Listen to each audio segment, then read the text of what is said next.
దేవుని మాటలు విందాం. ఒక మంచి అంశాన్ని మనం ఈరోజు విందాం. శరీర ఆశలను చంపలేకపోతున్నావా, లేదా శరీర క్రియలను చంపలేకపోతున్నామా అనే విషయాలను దైవ గ్రంథం నుండి మనం తెలుసుకుందాం. రోమీలకు రాసినటువంటి పత్రిక 8వ అధ్యాయము 13వ వచనం, మీరు శరీరానుసారంగా ప్రవర్తించిన ఎడల చావవలసిన వారయుందురు గాని ఆత్మచేత శారీరక క్రియలను చంపిన ఎడల జీవించెదరు అన్నాడు. జీవించెదరు. ఎప్పుడు జీవిస్తారు? శారీరక క్రియలను చంపిన ఎడల, శరీర ఆశలను చంపిన ఎడల, శరీర కోరికలను చంపిన ఎడల మీరు జీవించెదరు. శరీర కోరికలలో ఉన్నారనుకో, మీరు చచ్చిపోతారు. ఆ క్రియలు, ఆ కోరికలు చంపుతాయి, నరకానికి వెళ్తారు. పౌలు గారి ద్వారా దేవుడు ఓ మంచి విషయాలను రోమీలు రాసిన పత్రికలో 8వ అధ్యాయంలో రాయించినాడు. ఈ మాటలు వింటున్నటువంటి ప్రతి ఒక్కరికి యేసుక్రీస్తు నామమున వందనం తెలియజేస్తున్నాము. అదేవిధంగా జేఎస్ సాల్వేషన్ మినిస్ట్రీస్ వారి తరపున మీ అందరికీ వందనం తెలియజేస్తున్నాం. మరి సంఘమునకు, సంఘ పెద్దలకు, సంఘ అధ్యక్షుడు జోసఫ్ సార్ గారి కుటుంబానికి ప్రభు పేరట వందనం తెలియజేస్తున్నాం. దేవుడు గడిచిన సంవత్సరం అంతా కూడా 2024 సంవత్సరం అంతా కూడా కాపాడినందులకు మరి వెలలేని స్తుతులు స్తోత్రాలు ఆయనకు మనం చెల్లించవలసిన వారమై ఉన్నాము. మనందరి తరపున దేవునికి స్తుతులు స్తోత్రాలు చెల్లిస్తున్నాను. అదేవిధంగా ప్రార్థనా టీవీ వారికి వందనం తెలియజేస్తున్నాం. మరి అనేక చోట్ల దేవుని మాటలు వింటున్నారు అంటే ఒక ప్రార్థనా టీవీ కారణమైంది ఈరోజు. మరి ప్రార్థనా టీవీ బాబన్న గారికి ప్రభు పేరట వందనం తెలియజేస్తున్నాం. అదేవిధంగా మను బ్రదర్తో పాటు ఇక్కడ టీవీ పరిచర్యలో పనిచేస్తున్న ప్రతి బిడ్డకు వందనం తెలియజేస్తున్నాం. ప్రేమైన దేవుని బిడ్డలారా, శారీరక క్రియలు అనేటివి మనము చూడడానికి చాలా బాగుంటాయి, వినడానికి బాగుంటాయి, అనుభవించడానికి బాగుంటాయి. కానీ అవి మనిషిని చంపేస్తాయట. శారీరక క్రియలు, శరీర ఆశలు, శరీర స్వభావం, శరీర లక్షణాలు అవి మనుష్యులను చంపేస్తాయి. బైబిల్లో ఎన్నో విషయాల్లో శరీర ఆశలను అనుసరించిన వారిని బట్టి మనం గమనించినట్లయితే ఆ క్రియల ద్వారా, ఆ ఆశల ద్వారా వారు చనిపోతూ వచ్చినారు. ఆ క్రియలతో, ఆ ఆశలతో, ఆ స్వభావాలతో. అందుకే దేవుడు నా పిల్లలు శరీర ఆశలతో చనిపోతున్నారు, శరీర స్వభావాలతో చనిపోతున్నారు, శరీర క్రియలతో చనిపోతున్నారు, వారు అనేక వ్యాధులకు, అనేక అప్పులకు, అనేక సమస్యలకు గురై చనిపోతున్నారు. ఆత్మీయ క్రియలలో లేక, ఆత్మీయ స్వభావంలో లేక చనిపోతున్నారు, ఆత్మీయ ఆశలతో లేక చనిపోతున్నారు. శారీరక క్రియలను ఆత్మచేత మీరు చంపెదరు. అందులో ఒక మాట అంటాడు, 13వ అధ్యాయము 2వ లైన్లో, ఆత్మచేత శారీర క్రియలను చంపిన ఎడల జీవించెదరు. చంపిన ఎడల జీవించెదరు. దేని చేత? ఆత్మచేత. మీలో ఒక ఆత్మ ఇచ్చినాడు. మీలో ఉండేది క్రీస్తు ఆత్మ, మీలో ఉండేది దేవుని ఆత్మ, మీలో ఉండేది పరిశుద్ధాత్ముడు. మీలో పరిశుద్ధాత్ముడు ఉన్నాడు, మీరు గుర్తిరగలేకపోతున్నారు. పరిశుద్ధాత్ముని చేత, క్రీస్తు ఆత్మచేత, దేవుని ఆత్మచేత మీరు చంపచ్చు ఆ శరీర క్రియలను, శరీర స్వభావాన్ని, శరీర ఆశలను, ఆ దుర్మార్గాలను, ఆ పాపాన్ని.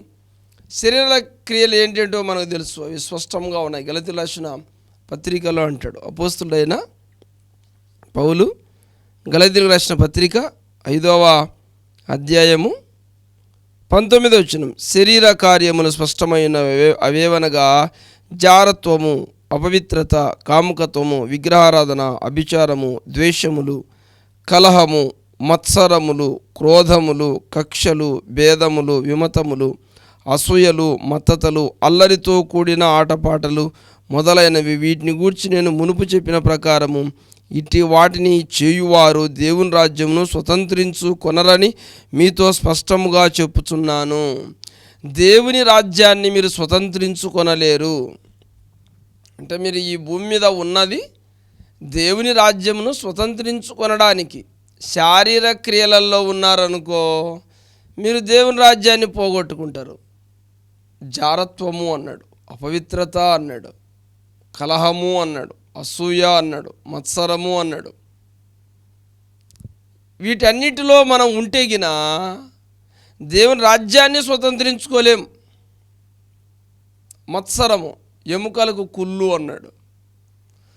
మత్సరము అనేది ఎదుటివారు బాగుపడుతుంటే చూడలేకపోవడాన్ని మత్సరము అని కూడా మత్సరము అంటాడు. ఎదుటివారు బాగుపడతా ఉంటే ఓర్వలేని తనం.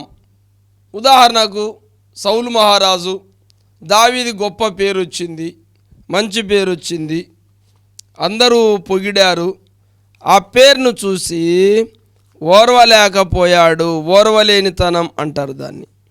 సమూయేలు గ్రంథం, మొదటి గ్రంథం 18వ అధ్యాయము 8-9.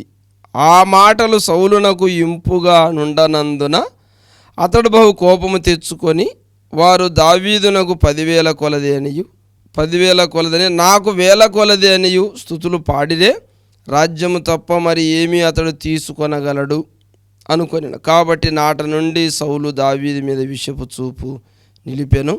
మరునాడు దేవుని ఎదుట దురాత్మ సౌలు మీదికి బలంగా వచ్చినందున అతడు ఇంటిలో ప్రవచించుండగా అని ఉంది.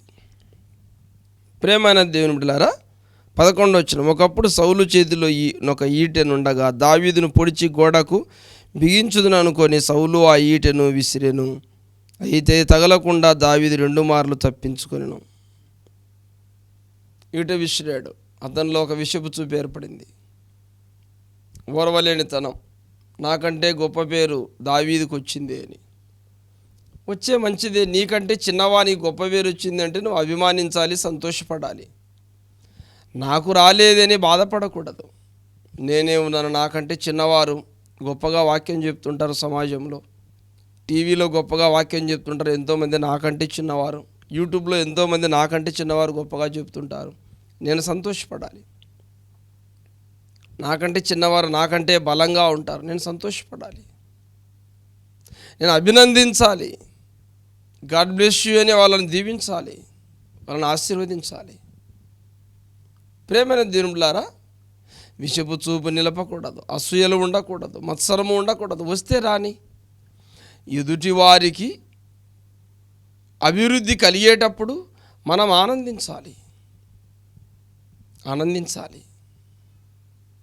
అభినందించాలి, సంతోషించాలి.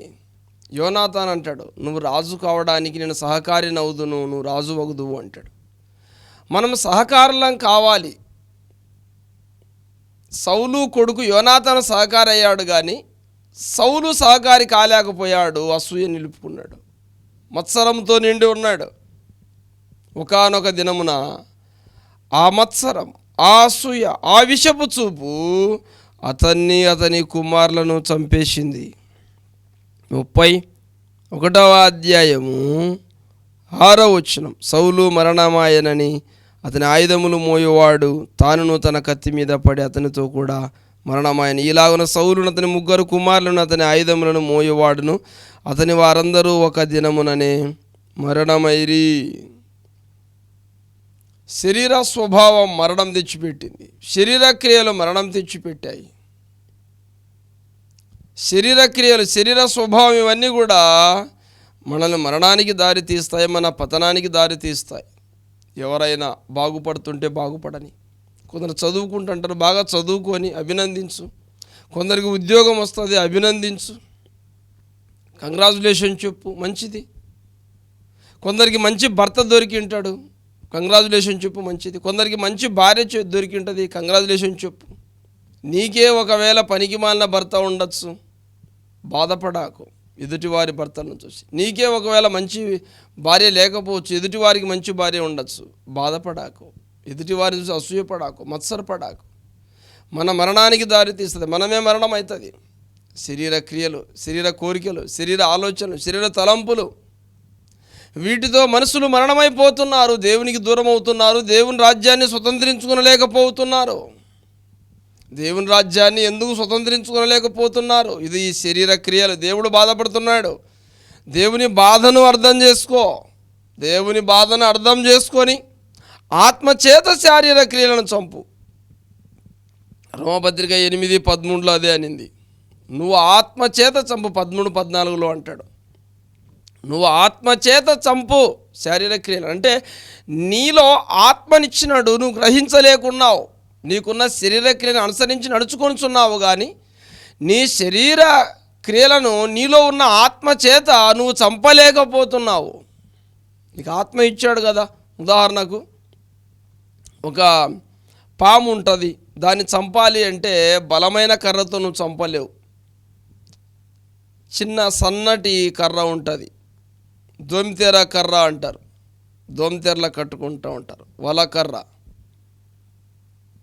లేదా ముల్లుబర్ర, ముల్లుబర్ర అని కూడా అంటారు.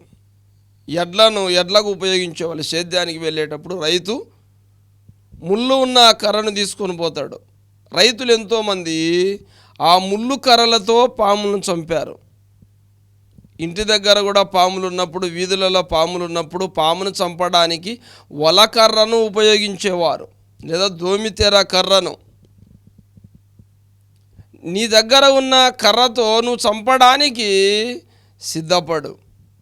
అంటే నీ దగ్గర ఉన్న ఆత్మ అనే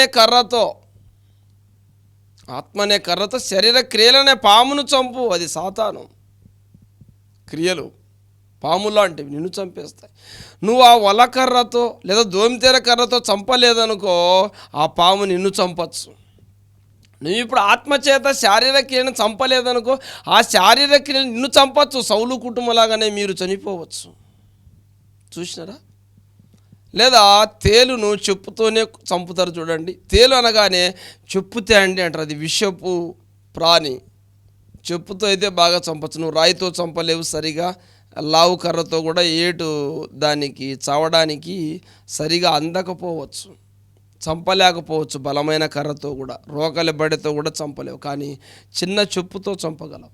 నీలో ఉన్న ఆత్మ, చిన్న ఆత్మతో నువ్వు శారీర క్రియలను చంపగలవు, నువ్వు జీవించగలవు. యేసుక్రీస్తు తన శారీర క్రియలను చంపాడు ఆత్మచేత. గొప్పగా జీవించడు, సమాజంలో పరిశుద్ధునిగా జీవించడు, నీతిమంతునిగా జీవించినాడు, దేవుని కుమారునిగా జీవించినాడు. యేసుక్రీస్తును అందరూ కూడా సర్వోన్నతుని కుమారుడు అన్నారు, దేవుని కుమారుడు అన్నారు. కారణం ఏంటంటే ఆత్మచేత నడిపించబడ్డాడు, శరీర క్రియలను అనుసరించకుండా. అతనిలో ఏ అసూయ లేదు, ఏ ద్వేషము లేదు, ఏ కల్మషము లేదు, ఏ పాపము లేదు.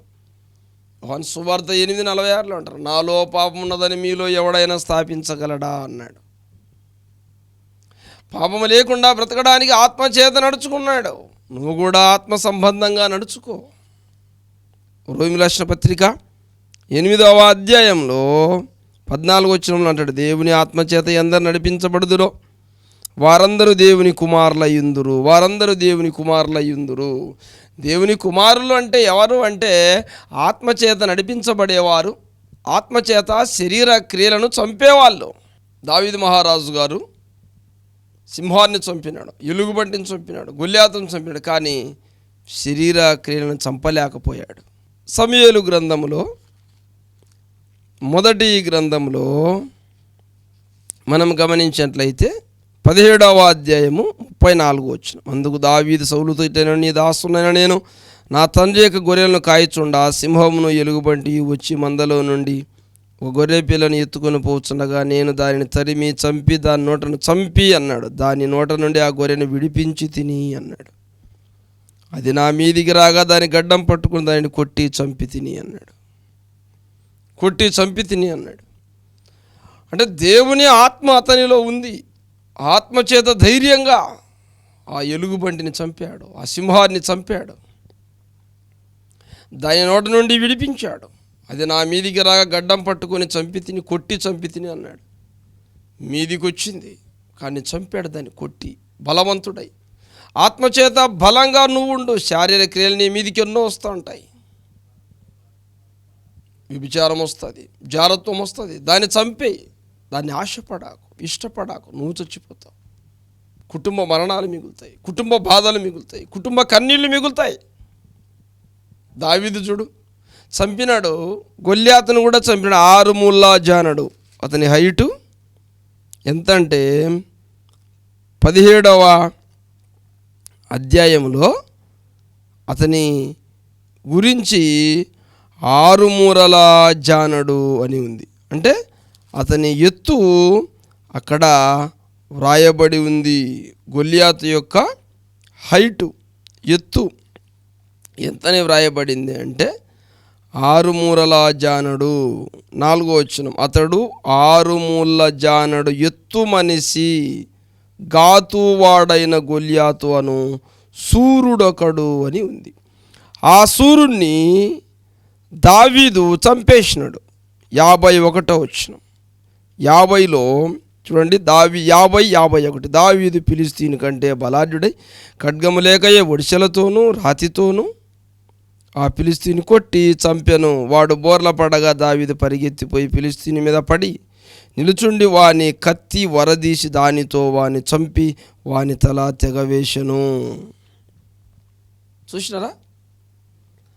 అంటే గొల్యాతును చంపినాడు, 6 మూళ్ళ జానడు ఎత్తు మనిషి, బలం గలవాన్ని చంపినాడు.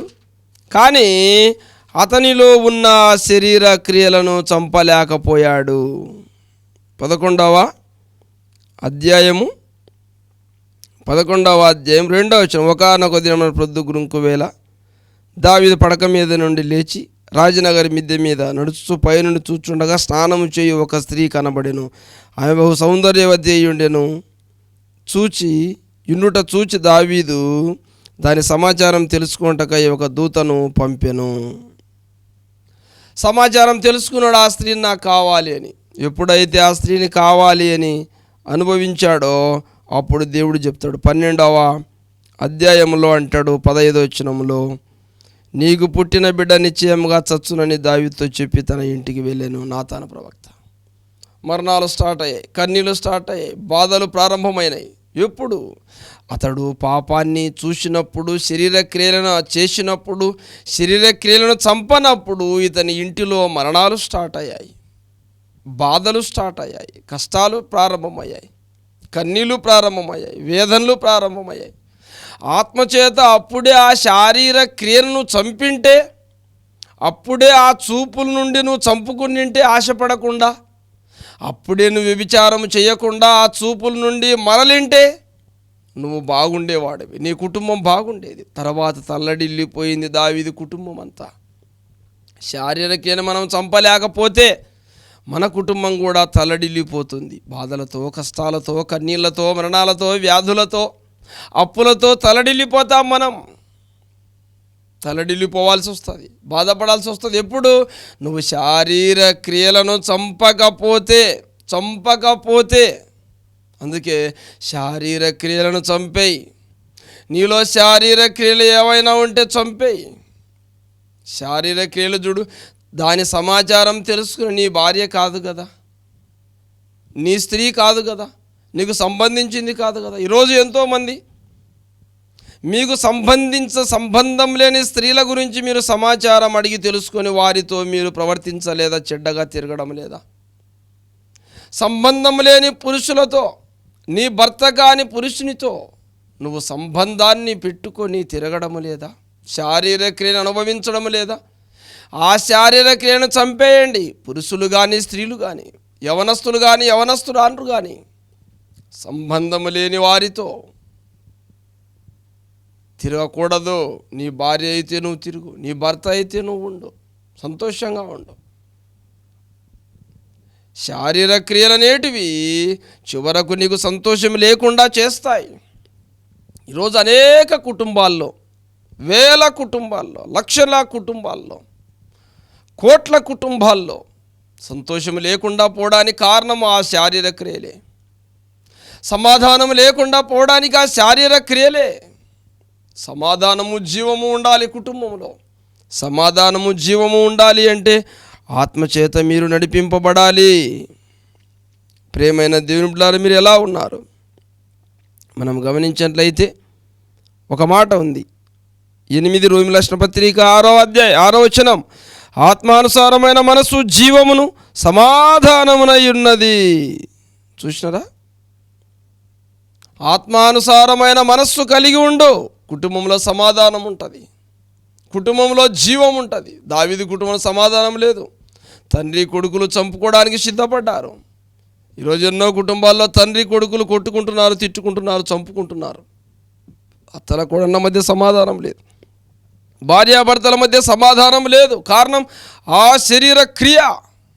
అందుకే ఆ శరీర క్రియను చంపేది ఏదైనా సరే ఆత్మచేత చంపు, ఆత్మచేత చంపు, ప్రార్థన చేత చంపు, వాక్యము చేత చంపు, పరిశుద్ధత చేత చంపు, పరిశుద్ధునిగా బ్రతుకు, పరిశుద్ధుడవై ఎదురించు శరీర క్రియలను, ఆత్మ సంబంధివై ఎదిరించు శారీర క్రియలను. ఆత్మ సంబంధిగా ఉన్నప్పుడు దావీదు చూడు, సింహాన్నైనా ఎదిరించాడు, సింహాన్నైనా చంపాడు, ఎలుగుబంటైనా చంపాడు, 6 ముళ్ళ జనడు ఎత్తు మనిషి బలవంతునైనా చంపాడు, 1000 మందిని చంపాడు, లక్షల మందిని చంపాడు. కానీ ఒక్క శారీర క్రియతో తను చావడానికి సిద్ధపడ్డాడు. చావు దగ్గరకు వచ్చింది, కుటుంబ మరణాల దగ్గరకు వచ్చినాయి, సమాధానం లేదు.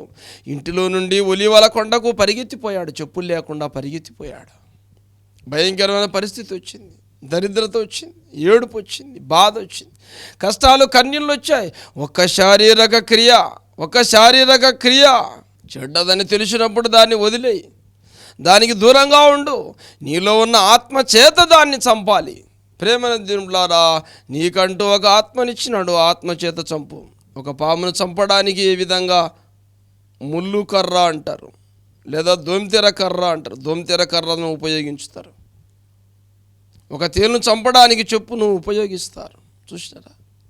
మనం ఈ భూమి మీద ఎన్నో చంపేస్తున్నాం, కానీ మనలో ఉన్న శరీర క్రియలను చంపలేకపోతున్నాం. పశువులను చంపి తింటున్నాం, ఎడ్లను చంపి తింటున్నాం, పొట్టెళ్లను చంపి తింటున్నాం, పక్షులను చంపి తింటున్నాం, అడవిలో ఉన్న జంతువులను వేటాడి చంపి తింటున్నాం. క్రూర మృగాలతోనైనా సెల్ఫీ తీసుకుంటున్నాం, క్రూర మృగాలైనా చంపుతున్నాం. కానీ మనలో ఉన్న శారీరక క్రియలను చంపలేకపోతే అవి మనల్ని చంపేస్తాయి, నన్నైనా నిన్నైనా. ఈరోజు ఎంతోమంది శారీర ఆశలతో చావడం లేదా? కొందరు అమ్మాయిని ప్రేమించి దక్కడం లేదని చావడం లేదా? అబ్బాయిని ప్రేమించి దక్కడం లేదని చావడం లేదా? ఎంతోమంది సూసైడ్ చేసుకుంటున్నారు, పురుగుల మందు అవుతున్నారు, ఉరి వేసుకుంటున్నారు, తానుగా చంపుకుంటున్నారు. శారీరక క్రియలు నిన్ను బ్రతకనివ్వవు, నువ్వు కూడా బ్రతకాలనుకోవు. ఎందుకు నాకు ఈ బ్రతుకు అంటావు? దేవుని రాజ్యాన్ని స్వతంత్రించుకో.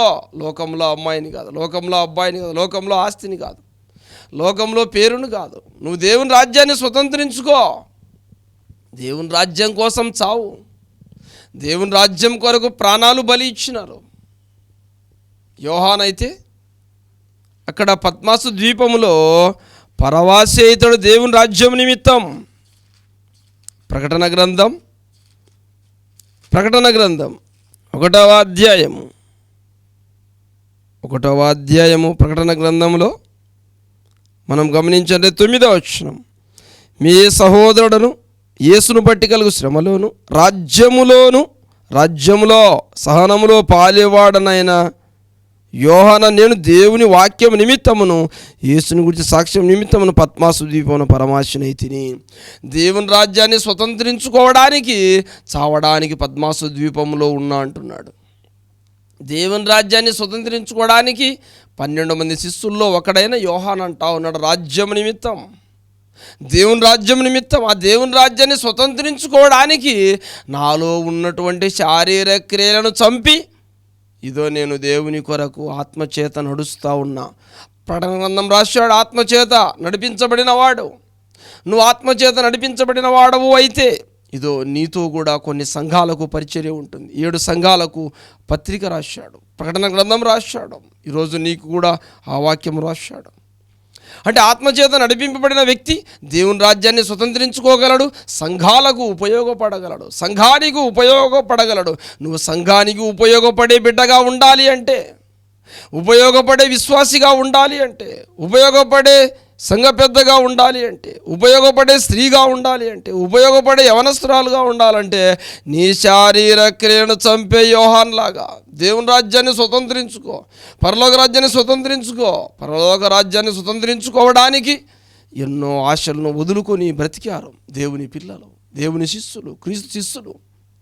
ఈ సమయంలో నువ్వు కూడా వింటున్న మీరందరూ కూడా దేవుని రాజ్యాన్ని స్వతంత్రించుకోవడానికి సహించండి. ఎన్నో శారీరక క్రియలు మీకు ఎదుట వచ్చినా కూడా పోరాడండి వాటితో, అవి చెయ్యకండి. తప్పు వచ్చినప్పుడు పోరాడండి కానీ తప్పు చెయ్యకండి.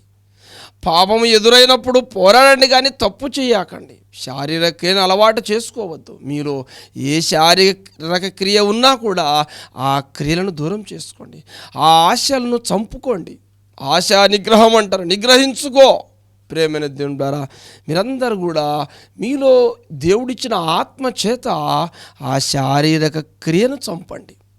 ఉదాహరణకు మన లోపల ఉన్నటువంటి క్యాన్సర్ కావచ్చు, టైఫాయిడ్ కావచ్చు, భయంకరమైన బలహీన రోగాలు కావచ్చు, ఇంజెక్షన్తో చంపుతారు. ఇంజెక్షన్ వేసి ట్యాబ్లెట్తో చంపుతారు. లోపల ఉన్నటువంటి అనేక బ్యాక్టీరియా క్రిములను, వ్యాధి క్రిములను ఒక ఇంజెక్షన్తో చంపుతారు, ఒక ట్యాబ్లెట్తో చంపుతారు. అదేవిధంగా నీలో ఉన్న ఆత్మచేత నీ శారీరక క్రియలను చంపేయి, నువ్వు బ్రతుకుతావు, దేవుని రాజ్యాన్ని స్వతంత్రించుకుంటావు. దేవుడు తన మాటలు దీవించునుగాక. ప్రార్థన చేసుకుందాం. ప్రేమగల మా తండ్రి, స్తోత్రం నాయన. వింటున్న ప్రతి బిడ్డని మీరు దీవించమని, అందరూ శారీరక క్రియను విడిచిపెట్టి ఆత్మచేతను నడిపింపబడటకు మీ యొక్క జ్ఞానం వారికి అనుగ్రహించమని యేసునామమున అడుగుతున్నాం తండ్రి, ఆమేన్. తండ్రి యొక్క కుమారుని యొక్క పరిశుద్ధాత్మ కృపయు ఇప్పుడు ఇలా సదాకాలం తోడుగాక, ఆమేన్.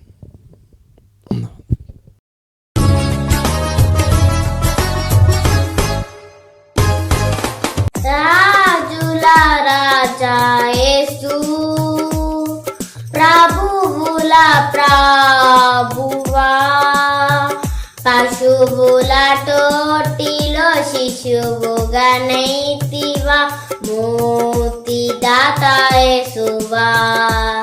రాజుల రాజా యేసు, ప్రభువుల ప్రభువా, పశువుల తోటిలో శిశువుగా నైతివా, ముక్తిదాత యేసువా.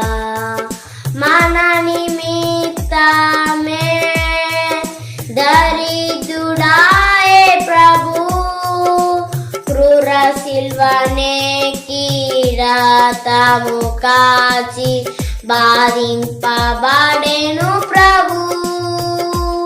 దేవా దేవా నన్నెలా విడచితివని అరచి ప్రాణమిడెను, తిరిగి జీవితుడై పరమునకేగి సింహాసనాసీనుడాయే. మన నిమిత్తమే దరిద్రుడాయే ప్రభు, క్రూర శిల్వనే కిరీటము కాచి బాధింపబడెను ప్రభు.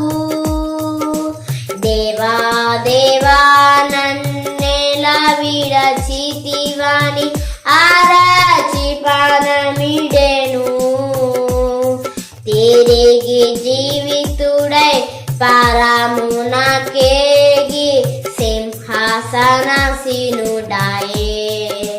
రాజుల రాజా యేసు, ప్రభువుల ప్రభువా, పశువుల తోటిలో శిశువుగా నైతివా, ముక్తిదాత యేసువా. రాజుల రాజా యేసు, పిల్లలారా మీరందరూ విశ్వాసముంచుడి యేసుపై, పాప క్షమాపణ పొందు మీ దినమే నూతన జీవమొసగున్. నీదు హృదయములో నివసింపవచ్చును సృష్టికర్త యేసుడు. నీ జీవమునకు రాజుగా తానై నిన్ను కొనిపోవచ్చును. పిల్లలారా మీరందరూ విశ్వాసముంచుడి యేసుపై, పాప క్షమాపణ పొందు మీ దినమే నూతన జీవమొసగున్. నీదు నివసింపవచ్చును సృష్టికర్త యేసుడు. నీ జీవమునకు రాజుగా తానై నిన్ను కొనిపోవచ్చును. రాజుల రాజా యేసు, ప్రభువుల ప్రభువా, పశువుల తోటిలో శిశువుగా నైతివా, ముక్తిదాత యేసు.